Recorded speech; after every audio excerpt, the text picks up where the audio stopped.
அறிவிச்சாங்க. அறிவிச்சபடி இப்ப இந்த போக்குல அது எப்படி இருக்கு? ஆட்சி எப்படி போயிட்டு இருக்கு? விஜய் அவர்களே எதிர்பார்க்காத அளவிற்கு ஆட்சியில் அமரக்கூடிய ஒரு வாய்ப்பை தமிழ்நாட்டு மக்கள் அவருக்கு கொடுத்திருக்கிறார்கள். அவருடைய அரசியல் வருகையின் மீது பல மாற்று கருத்தில் இருந்தாலும் புதிதாக ஆட்சியிலே இருக்கக்கூடியவர்களை அடுத்த 6 மாத காலத்திற்கு நிதானமாகத்தான் அணுக வேண்டும் என்ற அடிப்படையில் எங்களுடைய கட்சியின் சார்பில் எங்களுடைய அரசியல் கருத்துக்களை அது குறித்து வெளிப்படுத்தி வருகிறோம்.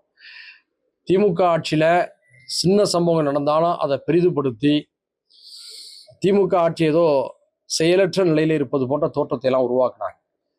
இன்றைய புதிய ஆட்சியில 1 மாதத்திற்குள் அதிகரித்திருக்கக்கூடிய, இதுவரை இல்லாத அளவிற்கு அதிகரித்திருக்கக்கூடிய இந்த படுகொலைகள், பாலியல் குற்றங்களை எல்லாம் பார்க்கின்ற பொழுது திமுக ஆட்சியில இதை பெரிதுபடுத்தி பேசியவர்கள் இப்போது இந்த ஆட்சியில் நடக்கக்கூடிய இந்த விஷயத்தை ஏன் நீங்க கண்டிக்க மாட்டேங்கிறீங்கிற ஒரு நியாயமான ஒரு கேள்வி எழுது. படுகொலைகளோ பாலியல் குற்ற நிகழ்வுகளோ எந்த ஆட்சியில் நடந்தாலும் அதை நாம் கண்டிக்க வேண்டும். ஏன்னா இவையெல்லாம் அரசியல் ஆட்சி இவற்றுக்கெல்லாம் அப்பாற்பட்ட ஒன்று. பெருங்குற்றங்கள், சமூக அநீதிகள். ஆனா இந்த ஆட்சியில் நடக்கும்போது பல பேர் வேடிக்கை பார்த்துட்டு தான் நமக்கு ரொம்ப ஆச்சரியமாக இருக்கு. இதனை உடனடியாக முதல்வர் தலையிட்டு சரி செய்யணும். அந்த சிங்கப்பெண் சிறப்பு படையை அமைச்சாங்க. அந்த படையுடைய செயல்பாடுகள் என்னவாக இருக்கிறது என்பதை, 1 மாதத்திற்கான அந்த செயல் திட்டம் எந்த அளவில் இருக்கிறது என்பதையும் அந்த துறை அமைச்சகம் வெளியிட வேண்டும் என்று கேட்டுக்கொள்கிறோம். கொஞ்சம் செயலம் பண்ணுங்களேன்.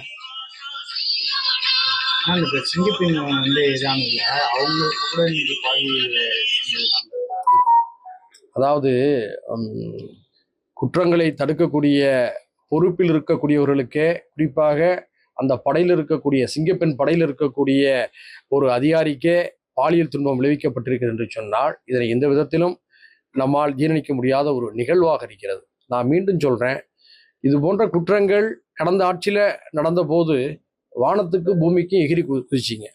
இப்ப இந்த ஆட்சியில அதை தடுக்கக்கூடிய நிலையில் இருக்கக்கூடிய ஒரு காவல் பெண் அதிகாரிகளுக்கே அந்த ஒரு துன்பம் ஏற்படுகின்ற போது ஏன் பல பேர் மௌனம் காக்கிறாங்கிறது தான் நம்முடைய கேள்வி. முதல்வர் அவர்கள் இந்த விஷயத்துல துரிதமாக நடவடிக்கை எடுக்கணும். சிங்கப்பெண் சிறப்பு படை என்ற அதனுடைய செயல்பாடு என்னவாக இருக்கிறது என்பதை மக்கள் தெரிந்து கொள்ள விரும்புகிறார்கள். இப்ப ஜூன் 12 தண்ணி திறக்கணும். அப்ப பாத்தீங்கன்னா முத்தாருக்கு கூட்டம்னு ஒண்ணு போடுவாங்க, விவசாயிகளோட சேர்ந்து போடுவாங்க. அதிகாரிகள் இதுவரையிலும் வேளாண்மை அமைச்சர் இதுவரையிலும் எந்த ஒரு இதுவும் எடுக்கல இந்த துறை அமைச்சர். அதாவது மேகதாது அணைக்கட்டு விவகாரத்துல தொடர்ந்து தமிழ்நாட்டில் இருக்கக்கூடிய எல்லா கட்சிகளும் ஒரே நிலைப்பாட்டில் தான் இருக்கிறோம். அந்த அணையை எந்த விதத்திலும் கட்ட அனுமதிக்க கூடாது. அப்படி கட்டினால் நம்முடைய தஞ்சை, காவிரி, படுகை மாவட்டங்கள் பெருமளவிலே பாதிக்கப்படும் என்ற செய்தியை தொடர்ந்து வலியுறுத்தி வருகிறோம். முதல்வர் அவர்கள் இப்போ அவங்கெல்லாம் காங்கிரஸும் அவங்களும் ரொம்ப நெருக்கமாக இருக்கிறாங்க, கூட்டணியில் இருக்கிறாங்க. அவங்களுடைய ஆட்சி தான் கர்நாடகாவில் இருக்கு. புதிதாக அங்கே சிவகுமார் அவர்கள் பதவி ஏற்கிறார். இந்த நிலையில உடனடியாக மாண்புமிகு முதலமைச்சர் திரு ஜோசப் விஜய் அவர்கள் கர்நாடகாவுடைய முதல்வரை தொடர்பு கொண்டு நம்முடைய உணர்வுகளை வெளிப்படுத்த வேண்டும். பிரதமரை சந்தித்து அவர் முறையிட்டு இருக்கிறார். முறையீட்டோட முடிந்து விடக்கூடாது. முறையீட்டோட சடங்கு பூர்வமான கடமையாக இதை கருதி விட்டு நகர்ந்து விடக்கூடாது. உணர்வுபூர்வமான ஒரு விஷயமாக கருதி மேகதாதுவிலே அணை கட்டக்கூடிய அனைத்து முயற்சிகளையும் முறியடிக்கக்கூடிய வேலைகளை செய்ய வேண்டும் என்று நாம் இந்த நேரத்தை வலியுறுத்தி கேட்டுக்கொள்கிறோம். ஜூன் 12 எப்போதுமே மேட்டூர் அணை திறக்கப்படும்.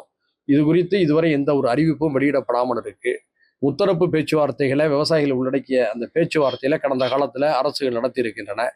உடனடியாக ஜூன் 12 அன்று காவிரியில மேட்டூர் அணையில தண்ணீர் திறந்து வருவது குறித்து முத்தரப்பு பேச்சுவார்த்தையை துறை சார்ந்த அமைச்சர் நடத்த வேண்டும் என்று வலியுறுத்தி கேட்டுக்கொள்கிறோம். கூட்டுறவு அந்த பயிர் கடந்த தள்ளுபடியில ரொம்ப குளறுபடி இருக்காங்க. 5000 10,000 கிடைக்கிறாங்க. விவசாயிகள் போராட்டம் டெய்லி நடந்துட்டு இருக்கு. அது இன்னும் அரசு தரப்புல எந்த பதில் சொல்ல முடியாது. அதாவது விவசாயிகளுடைய நலனை முன்னிறுத்தி தான் ஒரு சிறப்பு திட்டமாக அந்த விஷயத்தை முதல்வர் தேர்தல் அறிக்கையில கூறியிருந்தார். அதன்படி ஏன் அவர் எந்த நடவடிக்கையும் எடுக்காமல் ஒரு குறிப்பிட்ட சில விவசாயிகளை மட்டுமே திருப்திப்படுத்தக்கூடிய அளவுக்கு இந்த செயல் திட்டத்தை ஏன் அறிவிச்சாருங்கிறது தான் நம்முடைய கேள்வி.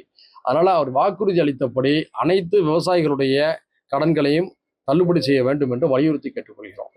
அதே மாதிரியாக கடந்த பக்ரீத் பண்டிகை அன்று சில இடங்களில முஸ்லிம் சமுதாய மக்கள் இறைவனுக்காக ஆடு மாடுகளை பலியிடக்கூடிய இறைக்கடமையை நிறைவேற்றி இருக்கிறாங்க.